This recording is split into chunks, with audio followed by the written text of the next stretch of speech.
especially in the outskirts. You're talking about Kisumu, Mombasa, where travelers are now looking towards coming back to Nairobi, especially, which is their main areas of work. So, Edmond, it looks like people are still holidaying and they're not yet back to the city.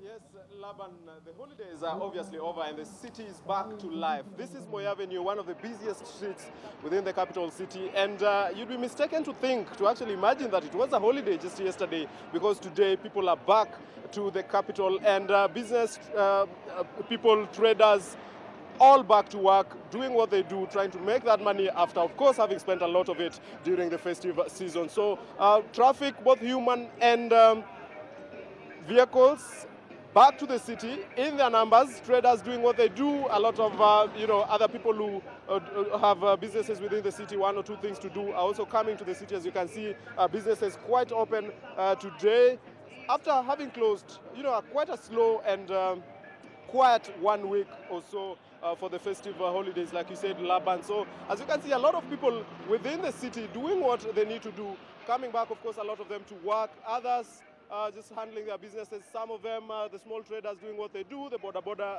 riders as well within the city, within the city center as well, waiting for clients. So just a sign that the festive season is over and people are supposed to be coming back to work, whatever it is you do.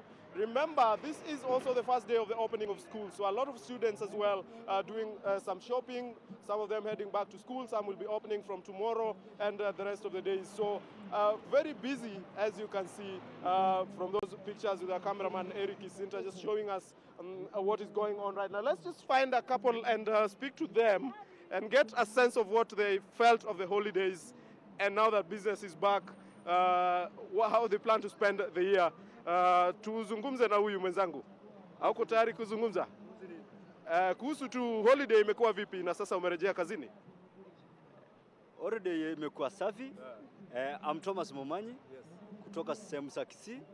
Na hasa tukiangalia upande wa holiday, holiday yetu imekuwa tamu sababu tumeanza na misa kama sisi wa Katoliki. Tumeanza na misa kuanzia Jumapili na Jumatatu bado tarehe 1 tumekutana na misa. Na tena hiyo tumekesa hata hiyo siku yote kuongojea hiyo siku yetu takatifu ya kumsifu mama yetu Bikira Maria. Sasa imekwisha yote, unarejea kazini. Pesa yote ile ulikuwa umetengeneza mwaka uliopita, ni kama ulitumia holidays, sasa unaanza afresh. Tukiangalia kama hiyo mwaka uliopita, kama hasa upande wangu, ile kitu nilikuwa nimeweka kidogo sababu hii muda unajua wanafunzi wanaingia tu, tukimaliza wanafunzi wanaingia kama wanaingia direct shuleni. So ile kitu natarajia naona mabadiliko hiyo sababu watu wako wengi na watu wametulia, ile tu kazi ndio iko chini. Thank you. Asante sana. That is Momanyi, one of the border riders within the capital, talking to us about the holidays and now that they are going back. I've seen a student. Can I have a quick word kindly? A student going back to school, can I have a quick word? Just stand to the camera, this other side. Just stand to this other side of the camera and face the camera. Hi. Hi. Unaitwa nani? Ann Maina. Ann Maina. Yeah. Unarudi shuleni? Do you like it or not? I like it. She likes it. How was the holiday? How was the holiday now, just after the fast, you're going back to school? It was nice, it was exciting. Okay. Yes. And now you're going back to school. How do you switch on to school from the holidays? You learn maybe. Okay. All right. Yeah. Which school are you going to? Karema Girls. Karema Girls. Yeah. All right. Fika salama and all the best. These are your brothers taking you back to school? Yeah. How was the holidays for you? It was nice. Yeah, it was amazing. Now we are feeling very bad. She's going back to school. Yeah, we are sad. Yeah. Very sad. Yeah, we are so sad. Yeah. All right. Yeah. Thank you so much. Mpelekeni shule basi afike salama. Yes, you're actually live right now on NTV, so I'm sure your parents might have seen you. I saw I can send greetings. Yes, please do. Nataka kusalimiana nyumbani. Shosho wa Nyeri nataka kumsalimia mahali yako. Asalimike sana. Mama si na itorangi. All right. Zimetosha. Thank you so much. That is one of the students going back to school, of course. The school's opening from today, some tomorrow. A lot more others as the days go by. Let's talk to some of the business, small business traders within the capital, just to get a sense of what the holiday has been like for them, and now that they're resuming work and doing their businesses to get to make a lot more money. Vipi bana, you're live on NTV. Unaitwa nani? Naitwa Dan. Hebu amka kidogo. Unaitwa nani? Naitwa Dan. Yeah. Leo ndo umefungua ama? Radio tumefungua. Holiday ilikuwa vipi? Ilikuwa poa, tumejienjoy. Jana ilikuwa tarehe 1 na leo tayari umesharudi. Mbona umerudi hivyo haraka? Najua ni hali maisha venye ilikuwa. So mwenyewe hataki kujua kama kulikuwa na holiday rent na ndai tu. Zile hela zote ulitumia, sasa lazima urudi utengeneze zingine. Jaribu ja mwenyewe ajui kama kulikuwa na holiday ama hakuna. Kibiashara umepanga nini mwaka huu? Biashara tarudi juu tumeumia sana. Najua mambo ya election imetuaffect sana kibiashara. Lakini tuna hope all the best for 2018. Yeah. Thank you so much. One of the small businessmen within the capital just talking to us about how the holidays have been and how they plan now to improve their businesses for the year. I said traffic, both human and vehicles, so clearly that is an indication. A lot of vehicles, both public transport and personal vehicles as well, just which within the city, back in their numbers, a sign that the city is back to life. A lot will be happening from here onwards. Remember, the president in his address told Kenyans to get back to work. He will be naming his cabinet, we expect within the next few days.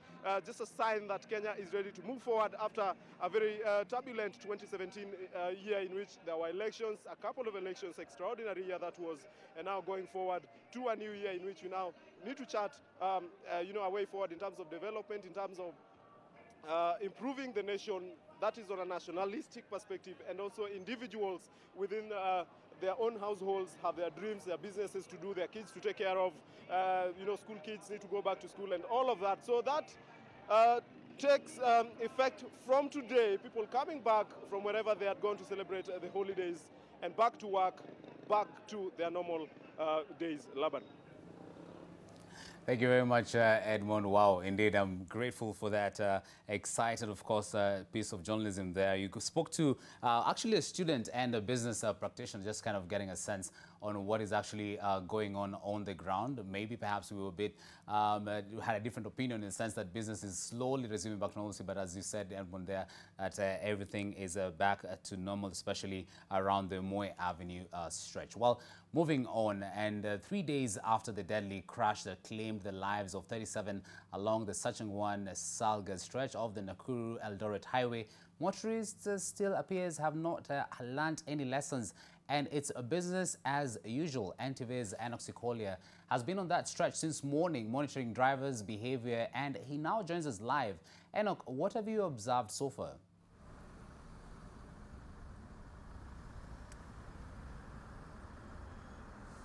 Thank you so very much, Laban. Indeed, we are in Nakuru County. This is Sachangwan. As you can see, the beautiful sceneries around here, probably or arguably one of the greenest area around around the globe. It's very beautiful, very nice. Actually, where we are now is Sachangwan, just a few kilometers from Salga. We are along this stretch, this day being the second day of 2018, and remember, just days after quite a number of 36 people lost their lives along this stretch at Miga, just after Sachangwan, a few kilometers from where I am standing right now. But what we are here to do now is just to monitor how people are moving from their villages, going back to the city, and those who are moving from the city to their villages. Remember, it's also a school opening day, and quite a number. We have seen quite a number of students in buses moving to various schools, and as you can see, these are long stretch. If Ngarua can show you just a line of vehicles here. They are moving from Eldoret to Nakuru, and there are quite a number here lined up. We have seen quite a number of passenger service vehicles. We have seen quite a number of private vehicles, personal cars passing here, headed to different directions of the country. But mostly quite a number, or a big number that we have seen, they are headed to Nairobi. Just an indication that quite a number of people had visited their villages during the Christmas and New Year holidays, and now they are going back. We apologize for that technical hitch right there, but as Enoch Sikolia was reporting live from the Salga Sachangwan stretch, of course you saw live pictures there.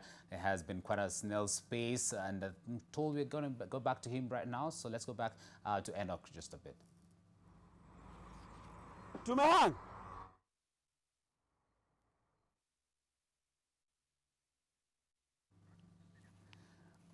All right, so there's Cole, of course, indicating that it has been quite a kind of a busy period, especially on that stretch. As you saw there, there's kind of a huge traffic, especially of cars getting into Nakuru County.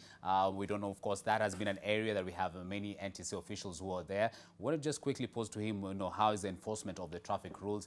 And of course, we'll get back to Enoch and get more details from him from Nakuru County. Moving on, it's been a big year for the education stakeholders and a lot of work lies ahead.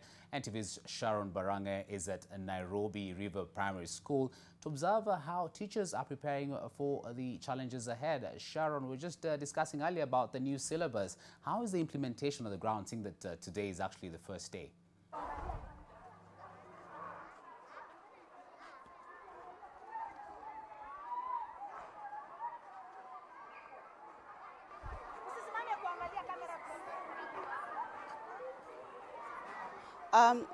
Thank you so much, Laban. We are at Nairobi River Primary School, and the school is bustling with activities. It is the first day in the first term of the year 2018. Some pupils have already reported back to school. They are ready to start learning. And from the teachers, we understand that some of the pupils were not able to arrive in school on time for the first day of the term because some of them could not be able to travel back to Nairobi. And so they are hoping that in between the week, most of the pupils will be able to report back to school and join their colleagues for the first term. But right now, the biggest debate or the biggest discussion in the education calendar is the new curriculum, the 2633, that is replacing the 844 that has been in use for the last 30 years. And this day marks the first day where this curriculum is going to be tested in all the 28,000 primary schools.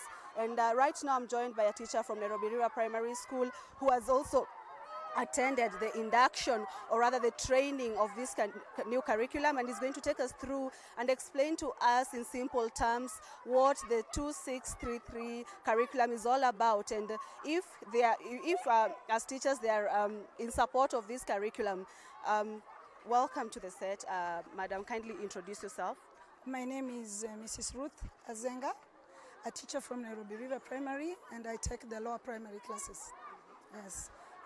Partially, we are having the new curriculum design in force starting today. And it is divided differently, 2 years, 3 years, 3, and 3. The first 2 years are the early years of education called I, spelling for I of the I. Those ones start with PP1, pre-primary 1, which takes 4 years, pre-primary 2, 5 years. So those I classes are for 2 years. Then we have three other years for grade 1, which was formerly standard 1, for 6 years. Then grade 2, 7 years, and grade 3, 8 years. That is basically the lower primary classes. And people have been wondering, are these pupils going to sit the national examinations the way we've been used to seeing people after class 8, when pupils get to class 8, they sit for the national exams before they advance to secondary school? Okay, NEC is still in the picture. We are having the 844 classes will continue, KCP will continue up to 2022. The current class 4 are going to be the last group to sit for the KCPE. Yes, that is in the year 2022. And so what mode of assessment are you going to use in this new curriculum? In the new curriculum, we have a continuous mode of assessment. We have a continuous mode of assessment whereby each child from each grade will have a file. Every child, whatever the child achieves at every particular stage, it is recorded. The class teacher will be recording, and this will it's a continuous. The file will go on up to the time they're finishing the lower grade, that is grade 3, lower primary, still have a file. The same file will go to grade 4, which is the upper primary. Then the same file will go to up to the lower junior secondary school. Okay. Yeah. So they're not going to sit for the national examinations as we are used to, and it's not going to be examination centered. Okay, the normal examinations that they do during the term will not take place, but it will be continuous. Every step, every achievement that each child achieves will be recorded. So that's why each child has a file, so we'll be able to assess each child individually from whatever they have achieved at every stage in every activity that will be going on in the school. Thank you so much, Madam Ruth. We have been at Nairobi River Primary School, and as you can see, the pupils are happy. This is their first term in school for the year 2018, and yes. Okay, so yeah. So they are ready. They are ready to begin the term this year in 2018. Back to you, Laban.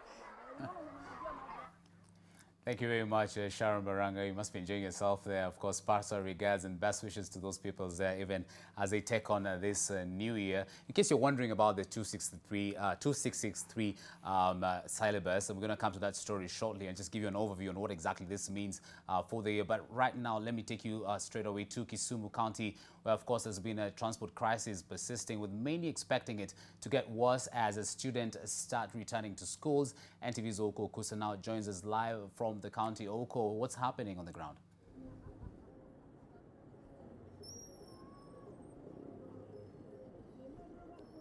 Yes, Laban, what is happening currently in Kisumu is that it is a beehive of activity. We have witnessed some kind of heavy traffic in this town, which has never been experienced before. You know, Kisumu is one of those towns that hardly experiences heavy traffic snarl-ups, but this morning it has been quite hectic. Parents trying to beat the get back to school deadline, which is today. You remember, a lot of schools are reopening today, and I mean, parents are trying to sort of get their children to school. We have been visited some primary schools within Kisumu town, and though the head teachers there are saying that the schools have opened, but again the turnout is very low, and they're trying to attribute this to the current transport crisis being experienced in the country, and also some confusion on the reopening dates. Remember, initially there were some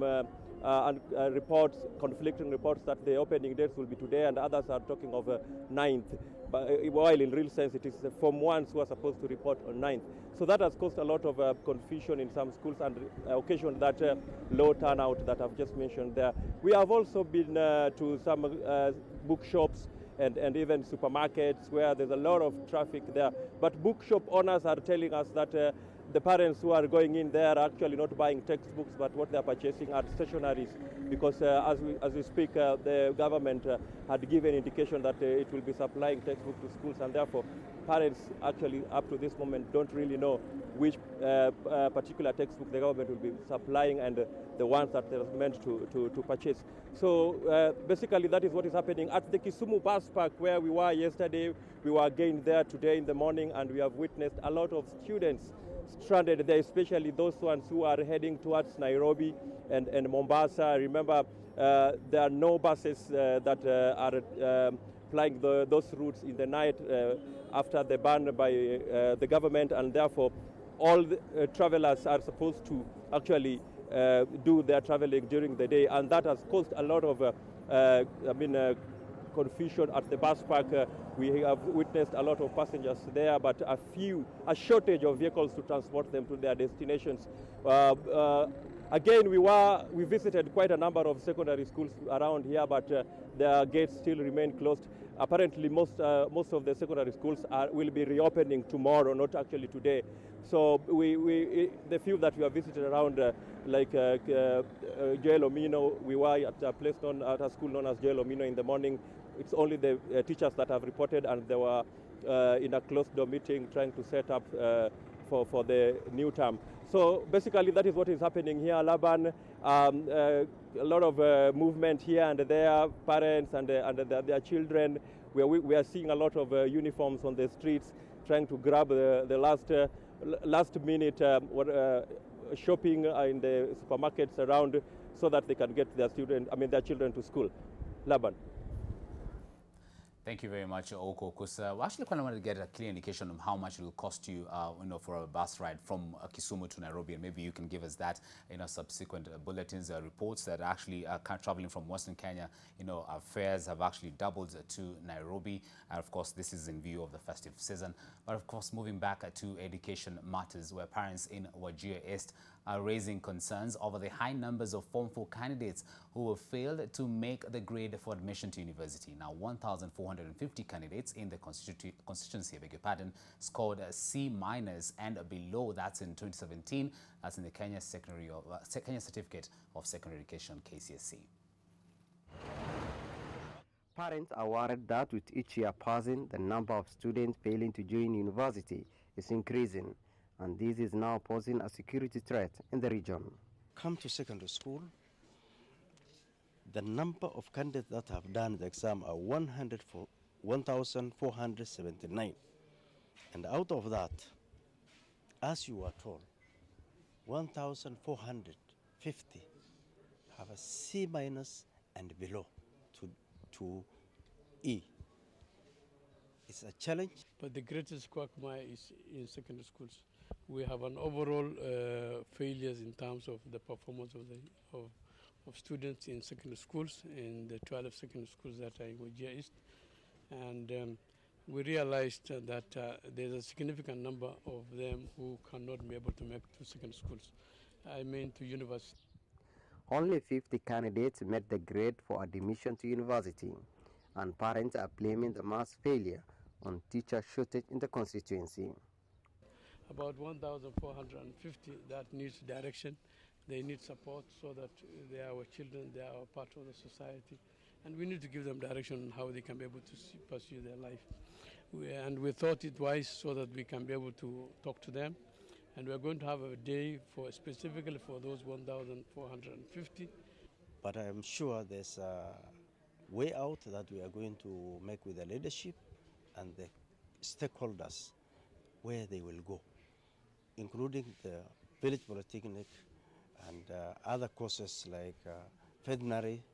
We have a college in Griftu, GPTC, where some of these children can go. They can also pick a lab technicians where C- and D+ with the bridging course they can go. They are not useless. When they have a D+, they have way to go. The leaders are now encouraging more students to enroll into teacher training colleges to increase the number of teachers willing to work in the region, amid fears that the 625 students who scored D- and E will be lured into criminal activities. Nurtin Almoge, NTV, Wajir County. To such state of affairs, a family in Mombasa County is mourning the death of their son, who died at home in a freak accident. David Oscar Juma, a 9-year-old boy, accidentally strangled himself to death after he tied his neck with the ties while trying to imitate some characters he watches in movies. Juma was to join class 5 at Junda Primary School in Mombasa County. David Juma's family is still trying to come to terms with the tragic end of their son's life. His playmates gathered outside their house in Bakarani, trying to make sense of the loss of their friend. His mother says Juma was trying to imitate what he watches in movies behind closed doors, but sadly, the story did not have a heroic ending. Asa alipoingia huko ndani, nafikia ndiye alienda akaanza kuunganisha hizo tai, akafunga juu ya feni. Lakini hakuna yote ambaye alikuwa amemuudhi. Nafikia kila ambayo kimesababisha sana, huwa anapenda kuangalia movie. Moving hizi za watu kuanguka, kunyongwa, huwa anaangalia movie za kutisa sana. Nafikia hizo ndio zimemchongea, akawa anataka na yeye pia practice. Hakujua kama anaweza kufa. Alikuwa anaona na practice ata survive vile wale wao wana survive. The boy's family had already prepared for his resumption of studies for the first term. He was to join class 5 at Junda Primary and was upbeat about it.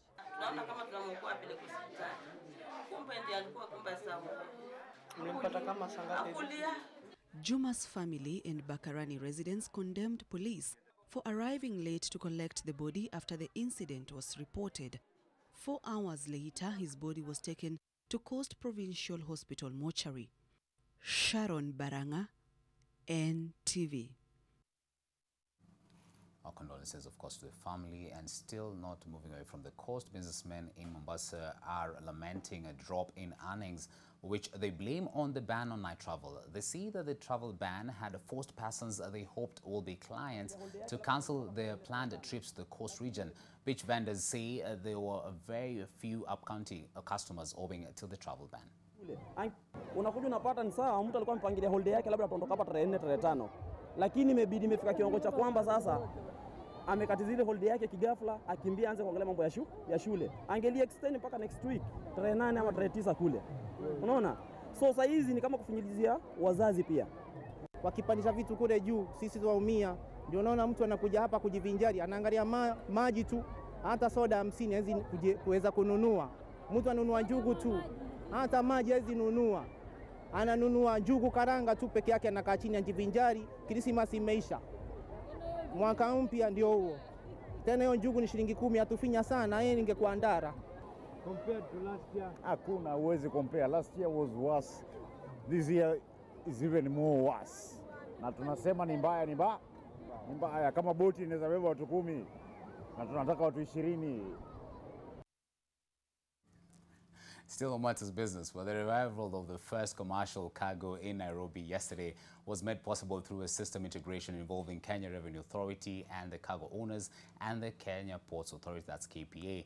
The 1-kilometer train ferried 104 containers and took 10 hours from Mombasa to Nairobi. Now, how does this fare compared to road transport, and what are some of the areas of partnership? Here's more on the story. Workers at Embakasi's Inland Container Depot, that's ICD, had a busy new year as they welcomed Kenya's first commercial cargo train on the standard gauge railway line. The kilometer-long cargo train halted at Embakasi's ICD with 40% of its cargo being relief food, together with other items in 60 other containers. This is a kilometer-long train carrying 104 containers. It has 52 wagons that are conveying those containers, and these are for our customers. These are commercial, these are KPA customers, or let me say some of them are for relief. We have about 40 that are for relief food that is being evacuated from Mombasa. The depot is managed by Kenya Ports Authority, which says this milestone was made possible through system integration. We have also invested a lot in terms of our ICT systems that have also been tested. They have also been integrated, the KPA Quartos system and the Simba system. Now we are also having the ICMS. We have graduated the Kenya Revenue Authority, started the ICMS. We have also integrated Quartos. This comes 2 weeks after President Uhuru Kenyatta officially launched the cargo train. It will cost transporters an average of 50,000 shillings per 20-foot container to transport cargo from the port of Mombasa. This is a price tag expected to ease cargo pressure from the road network, creating areas of partnership between rail and road to cover door-to-door connectivity, otherwise known as the last mile. It is about predictability. When am I going to receive my cargo? It's about efficiency. Is it taking days in CFSs in Mombasa? Is it waiting somewhere on the road? And that our value proposition to our customers is simple. Laban Cliff Onserio, NTV.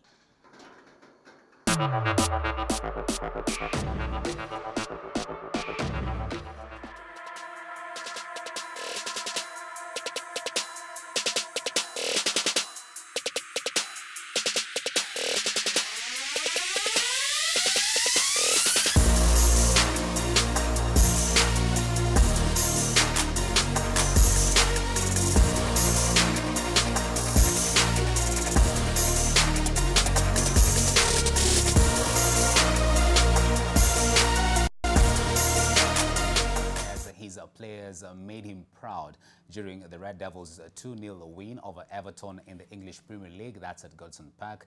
The away victory brought an end to the run of 3 successive